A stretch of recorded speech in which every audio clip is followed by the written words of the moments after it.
സംസ്ഥാനം ഭരിക്കുന്ന പാർട്ടിയുടെ പോഷക സംഘടനയായ SFIയുടെ അതിക്രൂരമായ മർദ്ദനത്തിന്റെ വാർത്തകളാണ് ഇപ്പോൾ പുറത്തു വന്നുകൊണ്ടിരിക്കുന്നത്. ഭിന്നശേഷിക്കാരനായ വിദ്യാർത്ഥിയെ ആക്രമിച്ച SFI നേതാക്കൾ സംഘടനയ്ക്ക് തന്നെ അപമാനമാണ്. എന്നാൽ ഭിന്നശേഷിക്കാരനായ വിദ്യാർത്ഥിയെ ആക്രമിച്ച സംഭവത്തിൽ യൂണിവേഴ്സിറ്റി കോളേജിൽ നിന്ന് SFI നേതാക്കളെ ഇപ്പോൾ പുറത്താക്കിയിരിക്കുകയാണ്. ഭിന്നശേഷിക്കാരനായ വിദ്യാർത്ഥിയെ SFI യൂണിറ്റ് കമ്മിറ്റി ഓഫീസിൽ 1 മണിക്കൂറോളം ബന്ദിയാക്കിയാണ് SFI നേതാക്കൾ അതിക്രൂരമായി മർദ്ദിച്ചത്. SFI യൂണിറ്റ് സെക്രട്ടറിയും MSc സുവോളജി 2ാം വർഷ വിദ്യാർത്ഥിയുമായ വിധു ഉദയ, പ്രസിഡന്റും 3ാം വർഷ ഫിലോസഫി വിദ്യാർത്ഥിയുമായ അമൽ ചന്ദ്, 3ാം വർഷ ഹിസ്റ്ററി വിദ്യാർത്ഥി മിഥുൻ, 3ാം വർഷ ബോട്ടണി വിദ്യാർത്ഥി അലൻ ജമാൽ എന്നിവരെയാണ് കോളേജ് അധികൃതർ അന്വേഷണ വിധേയമായി സസ്പെൻഡ് ചെയ്തിരിക്കുന്നത്. കോളേജിലെ അച്ചടക്ക സമിതി സമർപ്പിച്ച റിപ്പോർട്ടിന്മേലാണ് നടപടിയെന്ന് പ്രിൻസിപ്പൽ പറയുന്നു.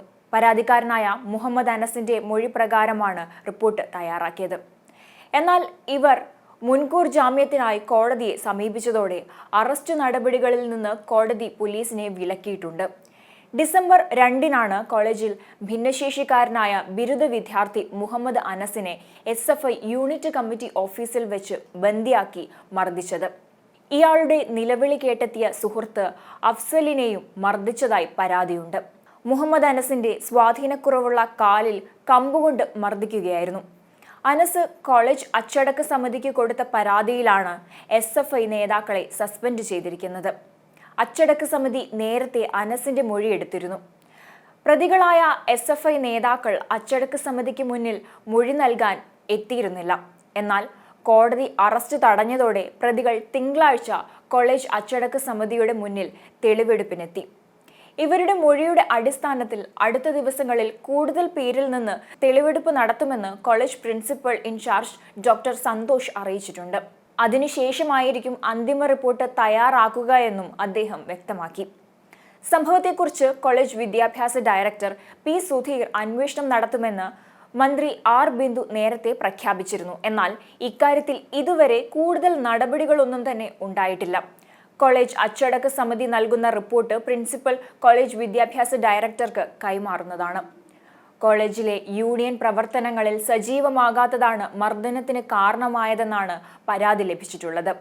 അനസിനെ മർദ്ദിച്ചതിൽ SFI നേതൃത്വത്തെ വിമർശിച്ച ലക്ഷദ്വീപ് സ്വദേശിയായ വിദ്യാർത്ഥിക്ക് യൂണിവേഴ്സിറ്റി ഹോസ്റ്റലിൽ വെച്ച് മർദ്ദനമേറ്റിരുന്നു. കവരത്തി സ്വദേശി മുഹമ്മദ് ഫയാസ് ഖാനാണ് മർദ്ദനമേറ്റത്. സംഭവത്തിൽ ആദിൽ, ആകാശ്, അഭിജിത്ത്, കൃപേഷ്, അമീഷ് എന്നിവർക്കും കണ്ടാലറിയാവുന്ന 2 പേർക്കുമെതിരെ മ്യൂസിയം പോലീസ് കേസെടുത്തിട്ടുണ്ട്. ഹോസ്റ്റലിൽ അതിക്രമിച്ചു കയറിയായിരുന്നു മർദ്ദിച്ചതെന്നാണ് പരാതി ലഭിച്ചിട്ടുള്ളത്.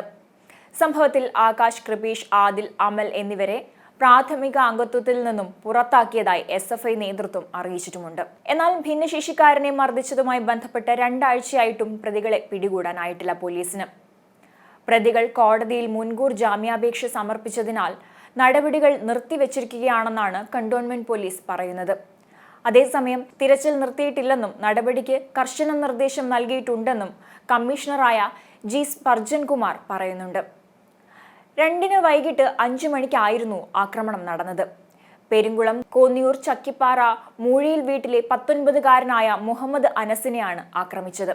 തടയാൻ ശ്രമിച്ച സുഹൃത്തായ അഫ്സലിനെയും വളഞ്ഞിട്ട് തല്ലുകയുണ്ടായി.